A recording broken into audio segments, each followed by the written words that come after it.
Hello, thanks for joining us from our studios in Tel Aviv. Coming up in today's newscast, an American state takes official action against the BDS movement. The IDF reveals some special phone apps, and archaeologists make an exciting discovery in an Israeli army base. I'm Natasha Kirchak here with the latest news in Israel.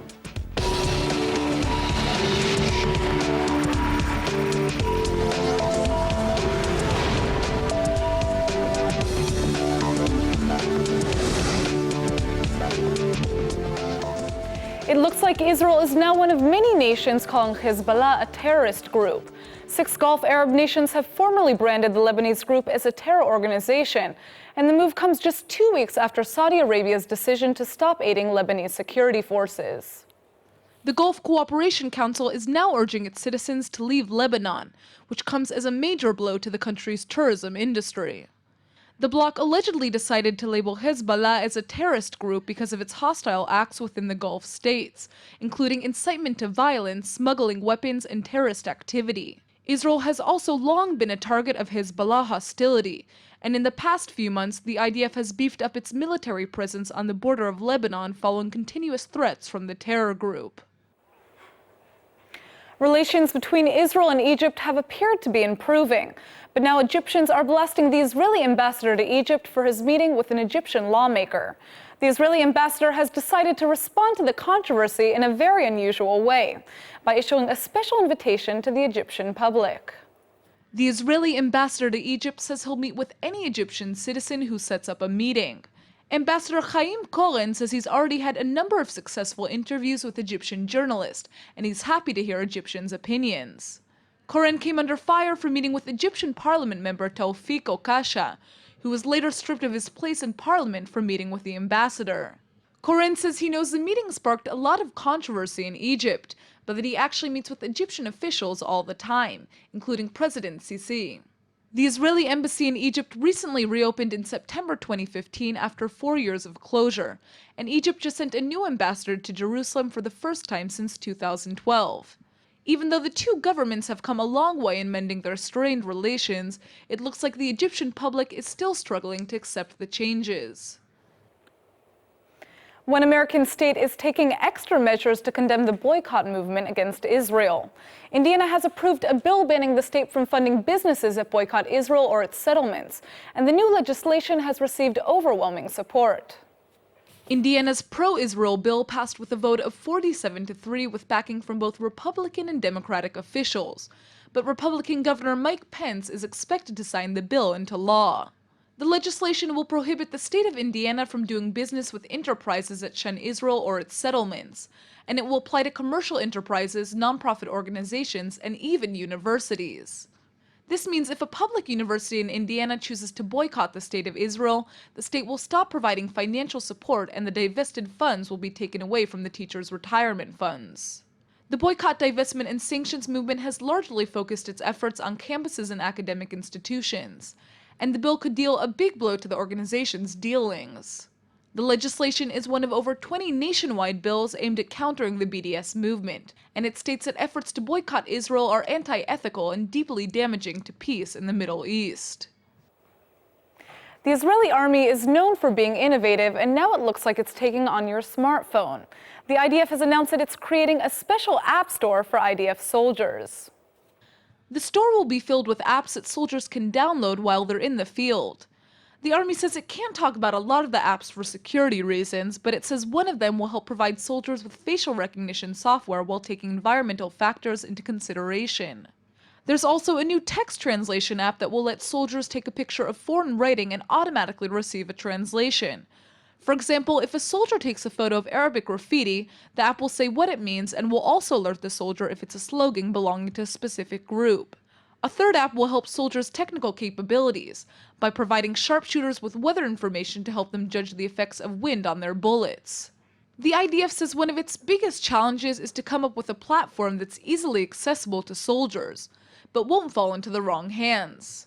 The Army says it's developing all of the apps for its new super safe Android operating system, and is pulling out all of the stops to make sure it can't be hacked. I often sit down with Israeli innovators that are on a mission to create smarter and more environmentally friendly cities. The Israeli startup GreenQ is taking a dirtier approach to this goal, and when I say dirty, I'm speaking literally.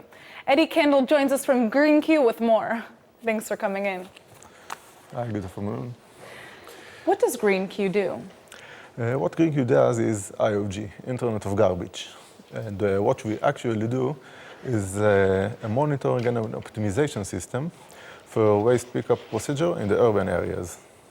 So human waste is this huge environmental issue, and there's so much of it, especially in Israel, and managing its disposal is extremely important.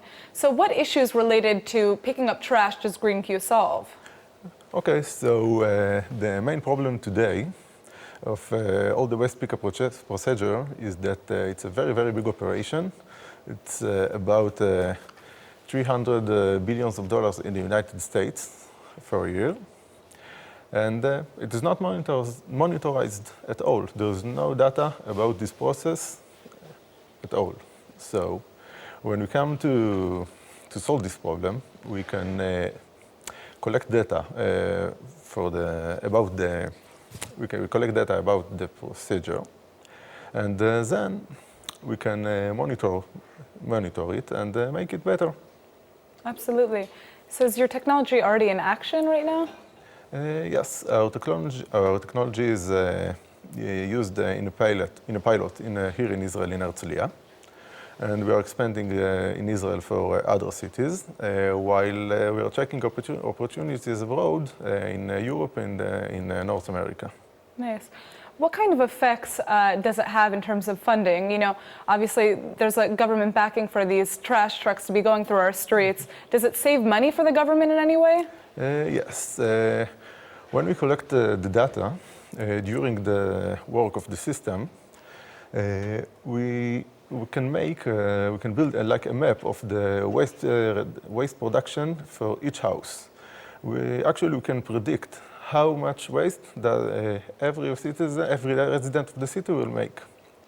By having this information and the policies of the municipality, we can build a better solution for the waste pickup process. We can give better routes in the frequency that is actually needed. We know where to put the appropriate sized waste bins. And by doing this, we can save about 30% of the costs. We can reduce emissions, and of course, that we make the residents of the city happier. That's actually pretty good news, you know, for people like myself who are driving through the streets. You know, if the trash trucks are less frequently on the streets, it means you don't have to run into them and get stuck, right? Mm-hmm. So that can probably be very positive for us in our day-to-day lives as well. But on that note, can your solution actually apply to other countries as well, or is it only really applicable in Israel right now? No, our solution can apply to any country. Everywhere in the world, the trash is picked every day.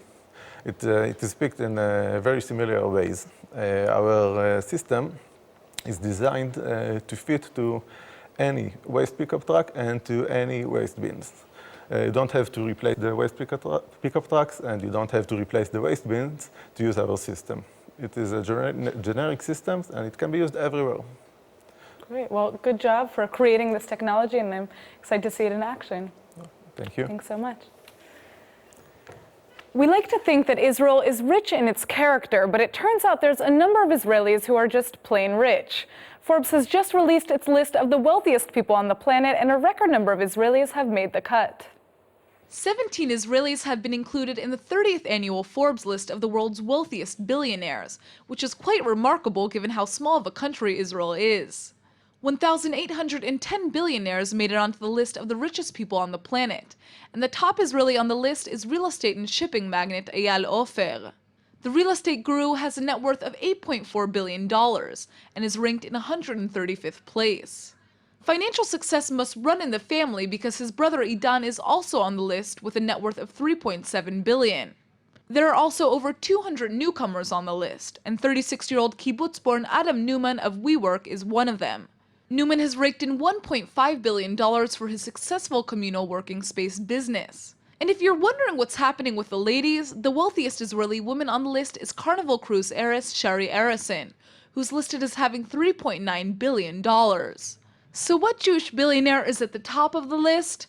The world's wealthiest Jew is Facebook's Mark Zuckerberg, who fills up the sixth spot on the list with a jaw-dropping net worth of $44.6 billion. The Israeli Antiquities Authority has made yet another impressive archaeological discovery, this time in an old army base in Jerusalem.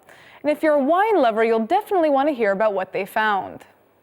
Archaeologists have uncovered a 1600-year-old ancient wine press, and it could be from either the Roman or Byzantine period. This place was handed to the British, and they evacuated all its German citizenship and turned this historical orphanage to a military base. Later on, the IDF also inside the orphanage house erected a military base. It was here until a few years ago, but nobody knew, not the German, not the British, and not the Israelis, what they are sitting on. When we, the archaeologists, arrive here, we discover here ancient remains dating to the late Roman period, the beginning of the Byzantine period. I'm talking about the 3rd and 4th century CE. Investigators believe the press was part of a large manor house whose residents may have sold wine, and 8 cells found around it were used to store grapes.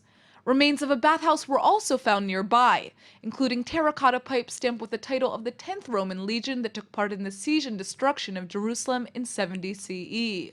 Also, we find remains from the Second Temple period. We find a very elaborated wine press for making wine.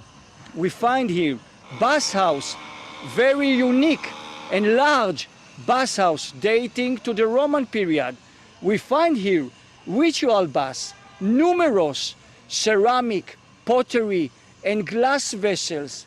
We have also an evidence that the Roman 10th Legion was here. You know, this is a very well-known legionnaire, Roman soldiers. They was here when the first revolt of 66-70 AD and the destruction of Jerusalem was here.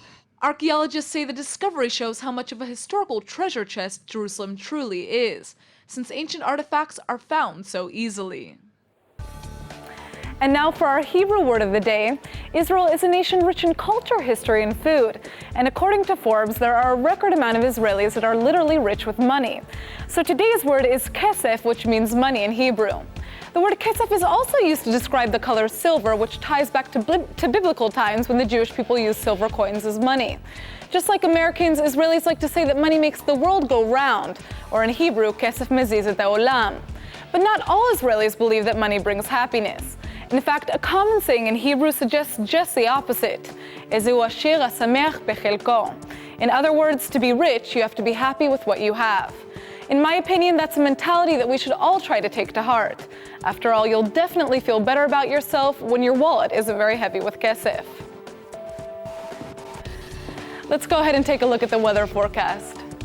The weekend is finally here. Friday is expected to be sunny with a high of 68 degrees, and Saturday should be even more pleasant. The temperature will go up to 70, and the sun will be out all day long.